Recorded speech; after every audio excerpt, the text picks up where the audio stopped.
వరంగల్ నగర అభివృద్ధికి దోహదపడే మామునూరు విమానాశ్రయ నిర్మాణానికి కాంగ్రెస్ ప్రభుత్వం కీలక ముందడుగు వేసిందని వరంగల్ పార్లమెంటు సభ్యురాలు డాక్టర్ కడియం కావ్య అన్నారు.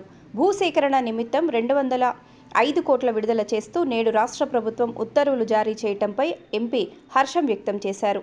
ఈ సందర్భంగా ఎంపీ డాక్టర్ కడియం కావ్య మాట్లాడుతూ విమానాశ్రయ ఏర్పాటుకు సాంకేతిక అడ్డంకిగా ఉన్న 150 కిలోమీటర్ల పరిమితిపై ఇప్పటికే కేంద్రం నుంచి అనుమతి పొందిన రాష్ట్ర ప్రభుత్వం ఇప్పుడు నిధులు విడుదల చేయటం ద్వారా తన నిబద్ధతను మరోసారి చాటుకుంది అని పేర్కొన్నారు. ఎంతో గొప్ప చారిత్రాత్మక ప్రాధాన్యం కలిగిన వరంగల్ నగర అభివృద్ధిలో ఇది ఒక కీలక మైలురాయి అన్నారు.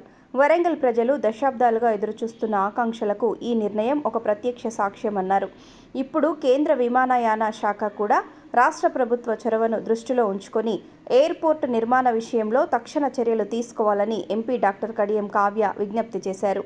ఈ సందర్భంగా వరంగల్ ప్రజల తరఫున ముఖ్యమంత్రి రేవంత్ రెడ్డికి ఎంపీ డాక్టర్ కడియం కావ్య ప్రత్యేక కృతజ్ఞతలు తెలియజేశారు.